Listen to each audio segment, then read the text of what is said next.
Hello दोस्तों, नमस्कार। स्वागत है हमारे एक नए वीडियो में। सूर्य देव को जल चढ़ाते समय ना करें ये गलतियां। रविवार के दिन सूर्य देव की पूजा का विधान है। हिंदू धर्म की पौराणिक मान्यताओं के अनुसार सूर्य देव प्रत्यक्ष रूप से दर्शन देने वाले देवता हैं।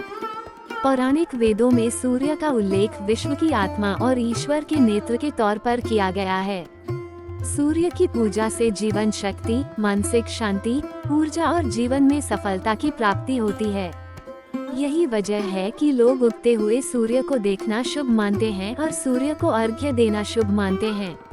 एक अन्य मान्यता ये भी है कि रविवार के दिन सूर्य देव का व्रत रखने से सभी इच्छाएं पूर्ण होती हैं। सूर्य देव की व्रत कथा पढ़ें।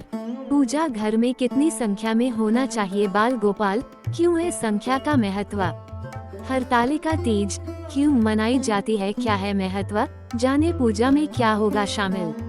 पूरे एक साल बाद स्व राशि सूर्य का गोचर, बुध आदित्य राजयोग पलट देगा किस्मत।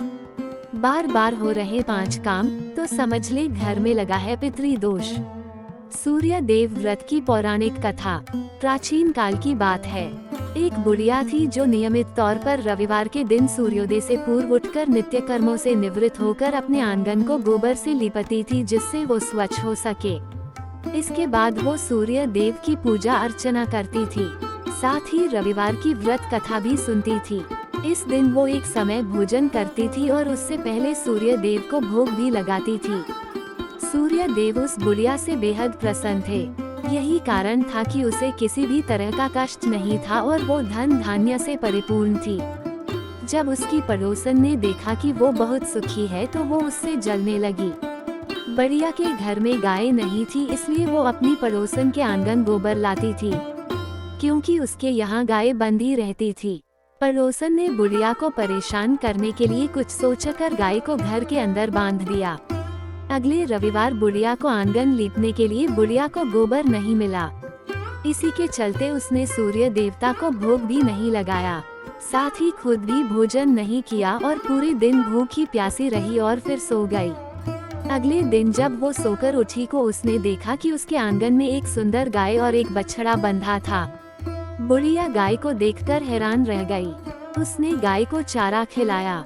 वहीं उसकी पड़ोसन बुढ़िया के आंगन में बंधी सुंदर गाय और बछड़े को देखकर और ज्यादा जलने की, तो वह उससे और अधिक जलने लगी।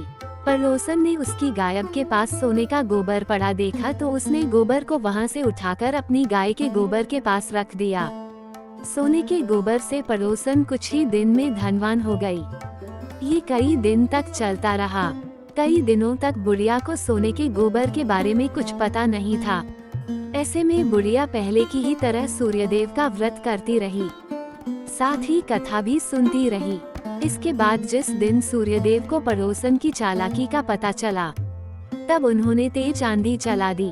तेज आंधी को देखकर बुढ़िया ने अपनी गाय को अंदर बांध दिया। अगले दिन जब बुढ़िया उठी तो उसने सोने का गोबर देखा, तब उसे बेहद आश्चर्य हुआ। तब से लेकर आगे तक उसने गाय को घर के अंदर ही बांधा। कुछ दिन में ही बुढ़िया बहुत धनी हो गई। बुढ़िया की सुखी और धनी स्थिति देख पड़ोसन और जलने लगी।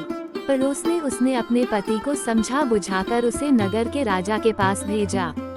जब राजा ने उस सुंदर गाय को देखा तो वो बहुत खुश हुआ। सोने के गोबर को देखकर तो उसकी खुशी का ठिकाना न रहा। उसे नगर के राजा के पास भेज दिया। सुंदर गाय को देखकर राजा बहुत खुश हुआ। सुबह जब राजा ने सोने का गोबर देखा तो उसके आश्चर्य का ठिकाना न रहा। वहीं बुढ़िया भूखी प्यासी रहकर सूर्य भगवान से प्रार्थना कर रही थी। सूर्यदेव को उस पर करुणा आई। उसी रात सूर्यदेव राजा के सपने में आए और उससे कहा कि हे राजन, बुढ़िया की गाय व बछड़ा तुरंत वापस कर दो। अगर ऐसा नहीं किया तो तुम पर परेशानियों का पहाड़ टूट पड़ेगा।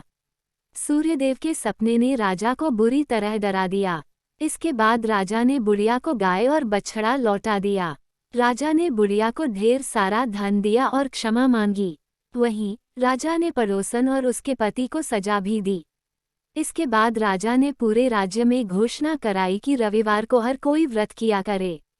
सूर्यदेव का व्रत करने से व्यक्ति धन धान्य से परिपूर्ण